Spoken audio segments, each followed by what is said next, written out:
Well students, अभी हम start करने जा रहे हैं unit 4 of higher secondary part 1 chemical bonding and molecular structures.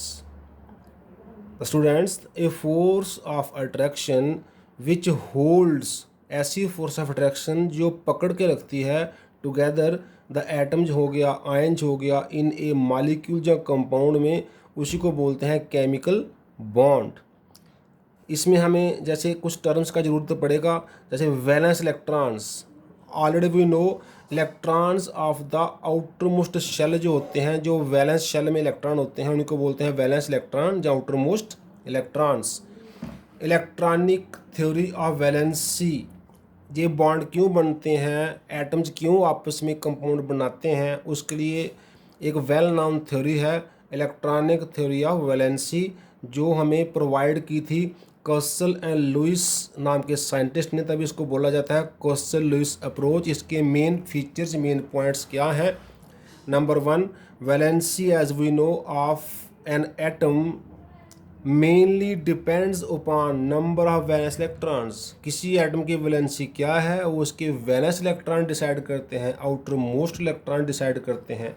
The electronic configuration of noble gases जो है इज कंसिडर्ड स्टेबल, वो सबसे स्टेबल मानी जाती है क्योंकि वो जनरली कंपाउंड नहीं बनाते हैं, वो किसी से कंबाइन नहीं करते हैं, as they do not generally undergo chemical combination. तो हम ये भी जानते हैं जब उनकी इलेक्ट्रॉनिक कॉन्फ़िगरेशन लिखी जाए नोबल गैसेस की, they contain 8 electrons in their valence shell. जैसे नियॉन है, आर्गॉन है, क्रिप्टॉन है, जीनॉन है, उनके वैलेंस में, उनकी आउटरमोस्ट सेल में 8 इलेक्ट्रॉन्स हैं, एक्सेप्ट हीलियम, पहले एलिमेंट को छोड़कर जिसके वैलेंस में 2 इलेक्ट्रॉन है, क्योंकि पहली ऑर्बिट में मैक्सिमम 2 ही इलेक्ट्रॉन आ सकते हैं। तो ये सोचा जाने लगा कि जिसके भी वैलेंस में 8 इलेक्ट्रॉन होंगे वो स्टेबल होगा, वो इलेक्ट्रॉनिक कॉन्फ़िगरेशन स्टेबल होगी और वो केमिकल कॉम्बिनेशन नहीं करेगी। एटम जो होती हैं of different elements have tendency to acquire 8 electrons. वो चाहते हैं हमारे भी नोबल गैस की तरह वैलेंस शेल में 8 इलेक्ट्रॉन हो जाएं in their valence shell. This tendency is named as Lewis octet rule. इसी को लुइस ऑक्टेट रूल कहा गया है। लेकिन जो पहली एटम है, हाइड्रोजन हो गया, लिथियम हो गया, ब्रिलियम हो गया, क्योंकि उनके वैलेंस में एक शेल होता है, तो एक शेल वाले जो हैं वो 2 इलेक्ट्रॉन एक्वायर करने की कोशिश करते हैं। They try to become like helium. Other जो एलिमेंट्स हैं they try to become like other noble gases, means 8 electron in their valence shell. There are 2 ways जो है हमारे पास टू अटेन दिस। 2 तरीके से 8 इलेक्ट्रॉन आना जो है पॉसिबल है, बाय लूजिंग और गेनिंग इलेक्ट्रॉन्स, या इलेक्ट्रॉन लूज करके या गेन करके, या फिर बाय शेयरिंग इलेक्ट्रॉन्स। जैसे आप देख सकते हैं सोडियम के वैलेंस में है 2 8 1, इसके वैलेंस में 1 इलेक्ट्रॉन है। अगर ये 1 इलेक्ट्रॉन लूज़ कर देगा तो फिर इसके वैलेंस ये हो जाएगा, 8 इलेक्ट्रॉन इसका वैलेंस हो जाएगा। तो ये लूज़ करेगा 1 इलेक्ट्रॉन, इसके वैलेंस, पहले वैलेंस ये है, बाद में वैलेंस ये हो जाएगा, सेकंड सेल, पहले थर्ड सेल है। ऐसे Cl के वैलेंस जो कॉन्फ़िगरेशन है वो ये है 287 है, इसके वैलेंस में 7 इलेक्ट्रॉन है। अगर ये 1 इलेक्ट्रॉन गेन कर ले कहीं से तो इसके वैलेंस में 8 इलेक्ट्रॉन हो जाएंगे, तो ये भी नोबल गैस जैसा हो जाएगा। तो इसने इलेक्ट्रॉन लूज़ करके वैलेंस बनाना 8 बनाना है, इसने इलेक्ट्रॉन गेन करके वैलेंस 8 बनाना है। जैसे Cl है, इसके वैलेंस में 7 इलेक्ट्रॉन है, 1 2 3 4 5 6 7। तो जो दूसरे Cl के साथ 1 इलेक्ट्रॉन शेयर भी कर सकता है, तो शेयर करके भी 8 इलेक्ट्रॉन पॉसिबल हो सकते हैं। सो सेकंड वे है by sharing electrons. So number of electron जो लूज किए, किसी ने लास्ट किए या गेंड किए या फिर कंट्रीब्यूट किए to sharing, determines the valency of that atom. जैसे सोडियम ने 1 इलेक्ट्रॉन लूज करने से वैलेंस 8 आता है, इसका वैलेंसी 1। क्लोराइन जो है वो भी 1 इलेक्ट्रॉन गेन करके 8 बन जाता है, इसकी वैलेंसी भी 1। क्लोरीन 1 इलेक्ट्रॉन शेयर करके भी 8 बना सकता है, तब भी इसकी वैलेंसी 1। तो कितने इलेक्ट्रॉन किसी ने लूज किए या गेन किए वो उस एटम की वैलेंसी जनरली बनाता है। अब हम लेते हैं आयनिक और इलेक्ट्रोवैलेंट बॉन्ड। इसका डेफिनेशन क्या है? द कंप्लीट ट्रांसफरेंस ऑफ 1 और more electrons from 1 atom to another atom. जब एक या एक से ज़्यादा इलेक्ट्रॉन एक एटम में से दूसरी एटम में कंप्लीटली ट्रांसफ़र हो जाता है तो हम कहते हैं आयनिक बॉन्ड दोनों में डेवलप हो गया, बन गया। Atom which loses electron acquires positive charge उसके पास आ जाता है और उसको कैटायन बोलते हैं। एटम विच गेन्स इलेक्ट्रॉन उसके पास नेगेटिव चार्ज आ जाता है और उसको एनायन बोलते हैं। ये जो नेगेटिव और पॉजिटिव चार्ज वाले आयन्स बनते हैं they are held together by strong electrostatic force of attraction. तो आयनिक बॉन्ड में जो आयन्स होते हैं उनके बीच में अपोजिट चार्ज होने की वजह से there is a strong electrostatic force of attraction. वही फोर्स ऑफ अट्रैक्शन इन एटम को या इन आयन्स को बाइंड करके रखती है। फॉर एग्जाम्पल NaCl के सिंपल एग्जाम्पल है फॉर्मेशन। Na के बाहर कितने 11 इलेक्ट्रॉन है, 2 पहली शेल में, 8 सेकंड शेल में, 1 थर्ड शेल में। तो इसकी वैलेंस शेल में 1 इलेक्ट्रॉन है, इसको हमने एक डॉट से लिखा है। Cl के वैलेंस में 2 8 7 7 इलेक्ट्रॉन है, इसको हमने 7 डॉट लिखा है, 1 2 3 4 5 6 7। तो इसने अपना जो एक डॉट है इलेक्ट्रॉन वो इसको ट्रांसफ़र कर दिया। इलेक्ट्रॉन को हम डॉट की फॉर्म में शो कर रहे हैं। जैसे इसको ट्रांसफ़र कर दिया तो Na के वैलेंस में 2 8 इलेक्ट्रॉन रह गए। Na ने इलेक्ट्रॉन लूज़ किया, इसका पॉजिटिव चार्ज हो गया। Cl के पास 2 8 7 थे, 2 8 8 हो गए। Cl 1 2 3 4 5 6 7 8 वैलेंस सेल में 8 हो गए। तो इसने इलेक्ट्रॉन गेन किया, इसके डॉट 7 से 8 बना दिए, मतलब एक इलेक्ट्रॉन इसमें बढ़ गया, इसका नेगेटिव चार्ज आ गया। जो प्लस और माइनस जो है ये हेल्ड टुगेदर हैं, वह strong electrostatic force of attraction NaCl में बन गया आयनिक बॉन्ड। तो इसको हम NaCl सिंपली भी लिख सकते हैं। ऐसे MgO में क्या है, मैग्नीशियम के वैलेंस में 2 इलेक्ट्रॉन है, हमने 2 डॉट लिखे हैं। O के वैलेंस में 2 6 6 इलेक्ट्रॉन है, हमने 1 2 3 4 5 6 डॉट लिखे हैं। तो 2 एरो से शो किया उसको, क्योंकि 2 इलेक्ट्रॉन इधर से उधर जा रहे हैं। तो Mg 2 इलेक्ट्रॉन लूज कर रहा है, इसका 2 plus charge. O 2 electron gain कर रहा है, इसका 2 माइनस चार्ज। इसके 1 2 3 4 5 6 डॉट पहले थे, 2 डॉट बढ़ गए हैं, तो MgO बन गया। MgO भी हम इसको सिंपली लिख सकते हैं, Mg 2 प्लस है और 2 माइनस है, इनके इलेक्ट्रोस्टैटिक फोर्स ऑफ अट्रैक्शन से आयनिक बॉन्ड बन गया। ऐसे आप एग्जांपल देखें, Ca के वैलेंस में 2 8 8 2, इसके वैलेंस में 2 इलेक्ट्रॉन है। F के वैलेंस में 7 हैं, दूसरे F के वैलेंस में भी 7 हैं। तो Ca ने 2 इलेक्ट्रॉन लूज़ करने हैं, एक उसने इस F को लूज़ कर दिया, एक एरो यहाँ तक शो किया हमने, एक उसने इस F को लूज़ कर दिया, एक एरो हमने यहाँ तक शो किया। तो Ca ने 2 इलेक्ट्रॉन लूज़ कर दिए, Ca 2 प्लस हो गया। इस F ने 1 इलेक्ट्रॉन गेन की, F1 माइनस हो गया। इस F ने 1 इलेक्ट्रॉन किया गेन, इसका भी F1 नेगेटिव हो गया। तो 2 प्लस Ca के हैं, एक नेगेटिव F का है, एक नेगेटिव दूसरे F का है। तो हमारे पास हो गया CaF2, कैल्शियम फ्लोराइड नाम का कंपाउंड बन गया। इस तरह से जब एक एटम से दूसरे एटम में इलेक्ट्रॉन ट्रांसफ़र होते हैं, एक या एक से ज़्यादा, तो जो इलेक्ट्रॉन लूज़ करता है वो कैटायन बनता है, जो गेन करता है वो एनायन बनता है। और ये जो कैटायन और एनायन है ये इलेक्ट्रोस्टैटिक फोर्स ऑफ अट्रैक्शन से एक दूसरे को बाइंड कर लेते हैं, तो हम कहते हैं आयनिक बॉन्ड बन गया। इस तरह से कुछ आप कुछ और एग्जाम्पल भी ट्राई कर सकते हैं, जैसे KCl का, CaCl2 का, CaO का, एट्सेट्रा एट्सेट्रा। अब हम देखते हैं factors favouring formation of ionic bond. The very first factor is number of valence electrons.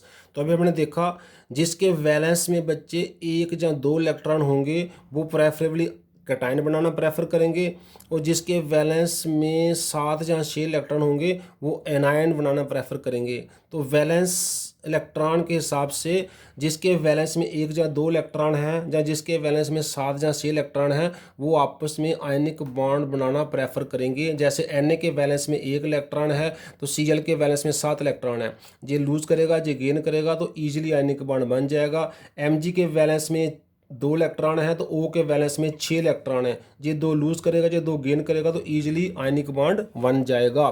तो कैटायन इज फेवरेबल बाई 1 और 2 valence electrons, anion is favourable by 7 और 6 valence electrons. Nature of atoms, तो generally जो electro positive atoms होती हैं जिनका metallic nature होता है they prefer to form cations, और जिनका इलेक्ट्रो नेगेटिव नेचर होता है वो प्रेफर करते हैं एनायन बनाना।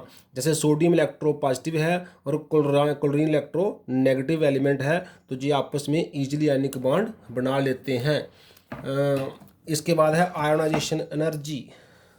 तो हमने पढ़ा हुआ है ये पीरियोडिक क्लासिफिकेशन चैप्टर में कि जितनी एनर्जी जो हमें एनर्जी रिक्वायर्ड है to remove the valence electron of a gaseous atom so that it become a cation, उसको बोलते हैं आयोनाइजेशन एनर्जी। तो क्योंकि हमें इलेक्ट्रॉन निकालना है, एनर्जी सप्लाई करनी है, तो ऐसी एटम जो कम एनर्जी से इलेक्ट्रॉन बाहर दे दें और कैटायन बना दें वो बेटर जल्दी आयन बनाएंगी, वो ईजिली आयनिक बॉन्ड बनाएंगे।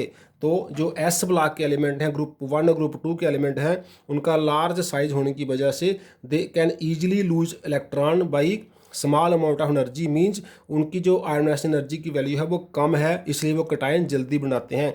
सो ionic bond is favoured by the atoms having low value of ionisation energy. Generally जो ग्रुप 1 और ग्रुप 2 के एलिमेंट हैं उनकी low value of ionisation energy है पीरियोडिक टेबल में, तो वो बेटर आयनिक बॉन्ड बनाते हैं, जैसे सोडियम।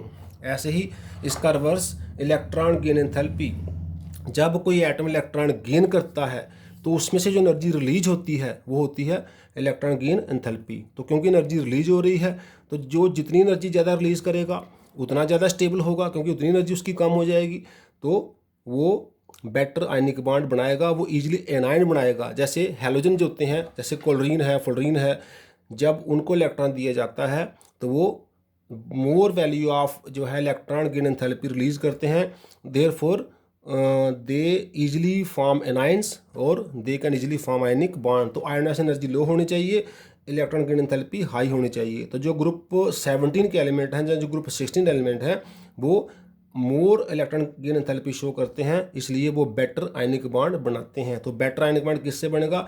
एस ब्लॉक एलिमेंट से और ग्रुप 17 एलिमेंट के, क्योंकि इनका एनर्जी लो होगा आयोनाइजेशन वाला और इनका इलेक्ट्रॉन गेन एंथैल्पी हाई होगा। आगे करते हैं बात इलेक्ट्रोनेगेटिविटी की। तो बच्चे higher is the electronegativity difference, जो दो एटम जैसे सोडियम और क्लोरीन या जिसमें भी बॉन्ड बन रहा है उनका जो इलेक्ट्रोनेगेटिविटी डिफरेंस है वो जितना ज़्यादा होगा उतना अच्छा आयनिक बॉन्ड बनेगा। तो higher is the electronegative difference जो है between the two atoms, easier is the formation of electrovalent ionic bond. Generally the electronegative difference जो है वो 1.7 से मोर अगर है तो हम उसको आयनिक बॉन्ड मानते हैं, और किसी दो एटम में बॉन्ड बन गया, उनका इलेक्ट्रोनेगेटिविटी डिफरेंस 1.7 से लेस है या 2 से लेस है, तो हम उसको आयनिक बॉन्ड की कैटेगरी में नहीं लेते हैं, हम उसको बोलते हैं पार्शियल आयनिक बॉन्ड या पार्शियल कोवलेंट बॉन्ड, जो हम आगे पढ़ने जा रहे हैं। तो जनरली कंप्लीट आयनिक बॉन्ड उसी को माना जाता है जिनका इलेक्ट्रोनेगेटिविटी जो डिफरेंस है वो 2 के अराउंड है या 2 से मोर है। The next factor is lattice energy. Higher is the negative value of lattice energy, जितनी एनर्जी हमें लैटिस से ज़्यादा मिलेगी greater will be the ease of formation of ionic bond, उतना ही आसान होगा आयनिक बॉन्ड का बनना। अब हम देखते हैं लैटिस एनर्जी होता क्या है। Energy required to remove the constituent ions of 1 mole of an ionic crystal from their equilibrium positions to infinity. Means एक क्रिस्टल आयनिक बना हुआ है, हमने 1 मोल क्रिस्टल लेना है, उसके आयन्स को सेपरेट करना है, वहाँ से तोड़ के दूर ले जाना है, इनफाइनाइट डिस्टेंस पे ले जाना है, ताकि उनके बीच में कोई जैसे कैटायन है एनायन है, उनके बीच में कोई अट्रैक्शन ना रहे। तो उनको तोड़ने के लिए, उनको दूर ले जाने के लिए जितनी एनर्जी हमें सप्लाई करनी पड़ेगी वो लैटिस एनर्जी होगी। जहाँ फिर जब आयन दूर दूर बैठे हैं, 1 मोल आयन दूर दूर बैठे हैं, हम उनको क्लोज लाएंगे, जब क्लोज लाएंगे तो उनको स्टेबिलिटी मिलेगी, वो लैटिस में आके बैठ जाएंगे। तो जब वो लैटिस बनाएंगे तो उस टाइम जो एनर्जी वो रिलीज़ करेंगे वो होगा लैटिस एनर्जी। तो जब कोई क्रिस्टल बनेगा वो जितनी एनर्जी लैटिस ज़्यादा बनाने में रिलीज़ करेगा, हमें जितनी ज़्यादा एनर्जी मिलेगी तो वहाँ उतना हमारे लिए अच्छा है, उतना कंपाउंड ज़्यादा स्टेबल होगा, तो वो हो जाएगी लैटिस एनर्जी। तो वो हाई होनी चाहिए। The energy released from formation of 1 mole of an ionic compound from gaseous ions. अगर क्रिस्टल बनाना है, लैटिस बनाना है तो एनर्जी रिलीज होगी, अगर लैटिस तोड़ना है तो एनर्जी हमें सप्लाई करनी पड़ेगी। दोनों की वैल्यू सेम होगी, इक्वल होगी, जितना रिलीज होगी उतनी ही सप्लाई करनी पड़ेगी। तो जब कोई लैटिस बनता है 1 मोल ऑफ आयन से गैसियस स्टेट में से, उसमें से हमें जितनी एनर्जी मिलेगी that is lattice energy. High value favours the formation of ionic bond. अब आप देखते हैं कुछ characteristics of ionic bond. Number 1, ionic solids जो होते हैं आर जनरली हार्ड, सख्त होते हैं, ब्रिटल होते हैं, अगर गिरें जोर से तो क्रैक कर जाते हैं, क्रिस्टलाइन इन नेचर होते हैं। इट्स कॉन्स्टिट्यूएंट जो पार्टिकल है हमने अभी भी पढ़ा है आर अपोजिटली चार्ज्ड आयंस हैं जो हेल्ड टुगेदर हैं by strong electrostatic force of attraction के द्वारा। They have high melting and boiling points. Generally जो आयनिक सॉलिड होते हैं सॉल्युबल है in polar solvents like water, जैसे सोडियम क्लोराइड वाटर में घुल जाता है, एंड इनसॉल्युबल है in non polar solvents like ether, benzene वगैरह में या केरोसिन ऑयल में डिजॉल्व नहीं होते हैं। Cannot conduct electricity in solid state, जब तक जो सॉलिड स्टेट में है जी इनमें करंट फ्लो नहीं होता, बट बिकम्स जो बन जाते हैं गुड कंडक्टर हो जाते हैं इन मोल्टन और एक्वस स्टेट। अगर इनको घोल दो, मेल्ट कर दो या इनको वाटर में डिजॉल्व कर दो तो ये गुड कंडक्टर बन जाते हैं due to movement of ions towards oppositely charged electrodes. लेकिन आयन जो है वो टाइटली हेल्ड होते हैं सॉलिड फॉर्म में, इसलिए सॉलिड फॉर्म में जो इलेक्ट्रिसिटी कंडक्ट नहीं करते हैं। तो बच्चे आज हम यहीं क्लोज करते हैं। थैंक्स।